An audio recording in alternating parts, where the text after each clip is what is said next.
આકાશવાણી સમાચાર જયેશ વેગડા વાંચે છે. સૌપ્રથમ મુખ્ય સમાચાર.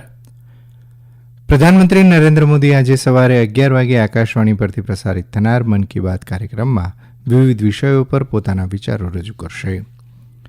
T20 વિશ્વકપની ફાઇનલમાં ભારતે દક્ષિણ આફ્રિકાને હરાવ્યું. રોહિત શર્મા અને વિરાટ કોહલીએ T20 આંતરરાષ્ટ્રીય ક્રિકેટમાંથી નિવૃત્તિ જાહેર કરી. ઈરાનમાં રાષ્ટ્રપતિ પદની ચૂંટણીમાં એક પણ ઉમેદવારને 50%થી વધુ મત ન મળતા 5મી જુલાઈએ બીજા તબક્કા માટે મતદાન થશે. અમરનાથ યાત્રાના પ્રથમ દિવસે 13,000 શ્રદ્ધાળુઓએ પવિત્ર ગુફાના દર્શન કર્યા. ત્રીજો જથ્થો જમ્મુથી અમરનાથ જવા રવાના. અને ગુજરાત સહિત દેશના કેટલાક ભાગોમાં ભારે વરસાદની આગાહી. સમાચાર વિગતવાર. પ્રધાનમંત્રી નરેન્દ્ર મોદી આજે સવારે 11 વાગે આકાશવાણી પરથી પ્રસારિત થનાર મન કી બાત કાર્યક્રમમાં વિવિધ વિષયો પર પોતાના વિચારો રજૂ કરશે. આ માસિક રેડિયો કાર્યક્રમની 111મી કડી છે. શ્રી મોદીના સતત ત્રીજી વખત પ્રધાનમંત્રી પદ સંભાળ્યા બાદ આ મન કી બાતની પહેલી કડી છે. 11 વાગે હિન્દીમાં મન કી બાતના પ્રસારણ બાદ તેનો ગુજરાતીમાં ભાવાનુવાદ પ્રસારિત કરાશે.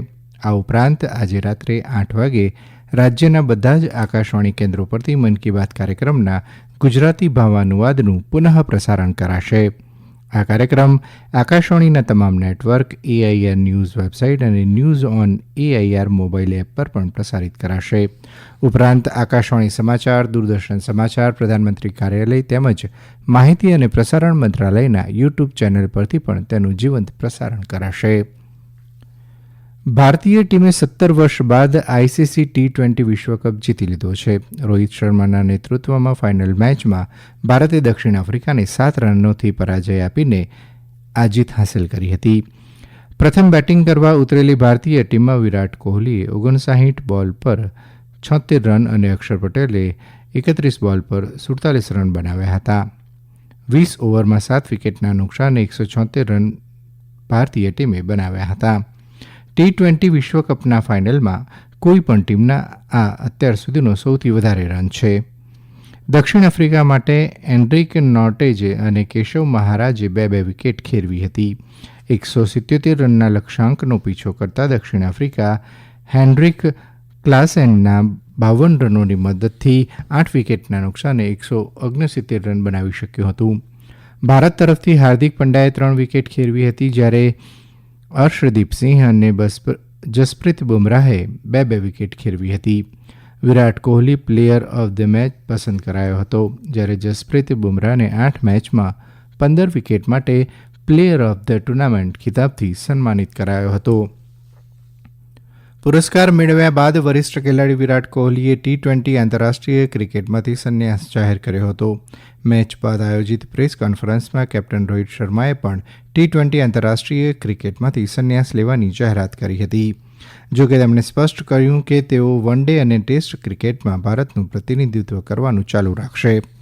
દરમિયાન રાષ્ટ્રપતિ, ઉપરાષ્ટ્રપતિ અને પ્રધાનમંત્રીએ T20 વિશ્વકપમાં જીત બદલ ભારતીય ટીમને શુભેચ્છા પાઠવી હતી. રાષ્ટ્રપતિ દ્રૌપદી મુર્મુએ સોશિયલ મીડિયા પોસ્ટમાં કહ્યું કે ક્યારેય હાર ન માનવાની ભાવના સાથે ટીમ ઇન્ડિયાએ ઉત્કૃષ્ટ ખેલનું પ્રદર્શન કરતા અસાધારણ જીત હાંસલ કરી છે. તો ઉપરાષ્ટ્રપતિ જગદીપ ધનખડે કહ્યું કે ભારતીય ટીમનું શાનદાર પ્રદર્શન તેમના સમર્પણ અને મહેનતનું પરિણામ છે. પ્રધાનમંત્રી નરેન્દ્ર મોદીએ પોતાના સંદેશામાં કહ્યું કે દેશને ટીમ ઉપર ગર્વ છે. તેમણે આ મેચને ઐતિહાસિક ગણાવી હતી. કેન્દ્રીય વિદેશ મંત્રી S. જયશંકર આજે કતારની એક દિવસીય મુલાકાતે જઈ રહ્યા છે. આ યાત્રા દરમિયાન વિદેશમંત્રી કતારના પ્રધાનમંત્રી અને વિદેશમંત્રી સાથે મુલાકાત કરશે. વિદેશ મંત્રાલયે કહ્યું કે ભારત અને કતાર વચ્ચે ઐતિહાસિક મૈત્રીપૂર્ણ સંબંધ છે. વિદેશમંત્રીના આ પ્રવાસથી બંને દેશો વચ્ચે રાજકીય, વેપાર, રોકાણ, ઉર્જા, સુરક્ષા, સાંસ્કૃતિક ઉપરાંત આંતરરાષ્ટ્રીય મુદ્દાઓ સહિત દ્વિપક્ષીય સંબંધોના વિવિધ પાસાઓની સમીક્ષા કરાશે. આ પૂર્વે પ્રધાનમંત્રી નરેન્દ્ર મોદી 14 અને 15 ફેબ્રુઆરીના રોજ કતારના પ્રવાસે ગયા હતા.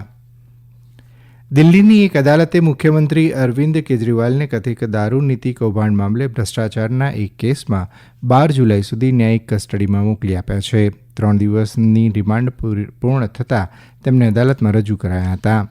આમ આદમી પાર્ટીના અધ્યક્ષ કેજરીવાલની પૂછપરછ માટે કસ્ટડીમાં લેવાની માંગ કરતી સીબીઆઈની અરજી પર સુનાવણી કરતા નીચલી અદાલતે 26 જૂને કેજરીવાલને 3 દિવસના સીબીઆઈ રિમાન્ડ પર મોકલી આપ્યા હતા. આ પૂર્વે કેજરીવાલે કથિત દારૂ નીતિ કૌભાંડ સાથે જોડાયેલા મની લોન્ડરિંગ કેસમાં વચગાળાના જામીન પર રોક લગાવતા ઉચ્ચ અદાલતના નિર્ણયને પડકારતા સર્વોચ્ચ અદાલતમાં કરેલી અપીલ પરત ખેંચી લીધી હતી. તેઓ સર્વોચ્ચ અદાલતમાં નવી અરજી કરી શકે છે. આ રાષ્ટ્રીય સમાચાર આપ આકાશવાણી પરથી સાંભળી રહ્યા છો.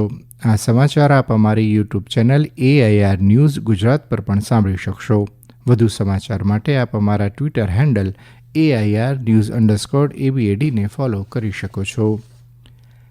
ઈરાનના રાષ્ટ્રપતિ પદ માટેની ચૂંટણીના પૂર્વ આરોગ્ય મંત્રી મસૂદ પેઝેશકિયાન અને પૂર્વ મુખ્ય પરમાણુ સલાહકાર સઈદ જલીલી પ્રથમ રાઉન્ડમાં આગળ ચાલી રહ્યા છે. જો કે કોઈને પણ લઘુત્તમ 50% મતો મળ્યા નથી. ઈરાનના ચૂંટણી પ્રવક્તાના જણાવ્યા અનુસાર રાષ્ટ્રપતિની ચૂંટણી માટે 40% મતદાન થયું હતું. ગઈકાલે ચૂંટણીમાં 4 ઉમેદવારોમાંથી કોઈને પણ 50%થી વધારે મત મળ્યા નથી, જેથી 5 જુલાઈએ બીજા તબક્કાનું મતદાન થશે. 1979માં ઈરાનની સ્થાપના બાદથી આ પહેલી રાષ્ટ્રપતિની ચૂંટણી છે, જેમાં સૌથી ઓછું મતદાન નોંધાયું છે. ઉલ્લેખનીય છે કે ગત મહિને એક હેલિકોપ્ટર દુર્ઘટનામાં રાષ્ટ્રપતિ ઇબ્રાહીમ રાઈસીનું મોત થયું હતું, જેને કારણે ગઈકાલે દેશના 14મા રાષ્ટ્રપતિ માટેની ચૂંટણી માટે મતદાન થયું હતું. આ પૂર્વે આ ચૂંટણી 2025માં થવાની હતી. અમરનાથ યાત્રાના પ્રથમ દિવસે 13,000 યાત્રાળુઓએ પવિત્ર ગુફાના દર્શન કર્યા છે. દરમિયાન 6,619 શ્રદ્ધાળુઓનો ત્રીજો જથ્થો જમ્મુ બેઝ કેમ્પથી અમરનાથ જવા રવાના થયો છે. આ સાથે જ જમ્મુ આધાર શિબિરથી અમરનાથ ગુફા માટે રવાના થનાર શ્રદ્ધાળુઓનો આંકડો 15,000નો થઈ ગયો છે. દેશના વિવિધ ભાગોમાંથી શ્રદ્ધાળુઓ યાત્રા માટે જમ્મુ પહોંચી રહ્યા છે. 52 દિવસ સુધી ચાલનારી આ યાત્રા 19 ઓગસ્ટના રોજ શ્રાવણી પૂર્ણિમાએ પૂર્ણ થશે. ગઈકાલે 3,000થી વધારે શ્રદ્ધાળુઓએ પવિત્ર ગુફામાં પૂજા અર્ચના કરી હતી. યાત્રાને લઈને ખીણ પ્રદેશમાં ચાંપતો સુરક્ષા બંદોબસ્ત ગોઠવાયો છે. દક્ષિણ પશ્ચિમ ચોમાસું પૂર્વીય ઉત્તર પ્રદેશ અને પશ્ચિમી ઉત્તર પ્રદેશના કેટલાક ભાગોમાં આગળ વધ્યું છે. હવામાન વિભાગ અનુસાર પશ્ચિમ રાજસ્થાન, હરિયાણા, ચંડીગઢ, પંજાબ અને ઉત્તર પ્રદેશના કેટલાક ભાગોમાં ઉપરાંત હિમાચલ પ્રદેશ અને જમ્મુ કાશ્મીરમાં આગામી 2 થી 3 દિવસ સુધી ચોમાસું આગળ વધવાની અનુકૂળ સ્થિતિ બનેલી છે. આગામી 2 થી 3 દિવસમાં તમિલનાડુ, મેઘાલય, પશ્ચિમ બંગાળના પર્વતીય વિસ્તારો, સિક્કિમ અને ઉત્તર પ્રદેશના ઘણા ભાગો ઉપરાંત ઓડિશા, અરુણાચલ પ્રદેશ, કોંકણ, ગોવા, મધ્ય મહારાષ્ટ્ર, ગુજરાત તેમજ દક્ષિણ કર્ણાટકમાં ભારે વરસાદની શક્યતા છે. હવામાન વિભાગ અનુસાર આગામી 24 કલાકમાં દિલ્હી NRCના વિસ્તારોમાં મધ્યમ વરસાદ વરસી શકે છે. ઝિમ્બાબ્વેમાં થયેલા એક માર્ગ અકસ્માતમાં ઓછામાં ઓછા 5 લોકોના મોત થયા છે, જ્યારે કે 26 લોકોને ગંભીર રીતે ઈજા થવા પામી છે.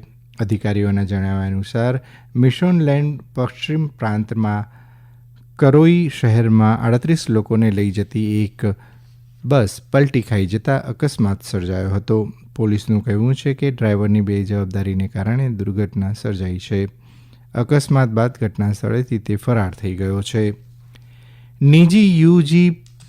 નીટ યુજી પેપર લીક કેસમાં સેન્ટ્રલ બ્યુરો ઓફ ઇન્વેસ્ટિગેશન CBIએ ગુજરાતમાં 7 સ્થળોએ શોધ અભિયાન ચલાવ્યું છે. ગુજરાતના 4 જિલ્લા આણંદ, ખેડા, અમદાવાદ અને પંચમહાલના ગોધરામાં શંકબંધોને ત્યાં સર્ચ ઓપરેશન કરાયું હતું. CBIના અધિકારીઓના જણાવ્યા અનુસાર બપોર પછી પણ આ ઓપરેશન ચાલી રહ્યું છે.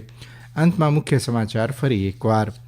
પ્રધાનમંત્રી નરેન્દ્ર મોદી આજે સવારે 11 વાગે આકાશવાણી પરથી પ્રસારિત થનાર મન કી બાત કાર્યક્રમમાં વિવિધ વિષયો પર પોતાના વિચારો રજૂ કરશે.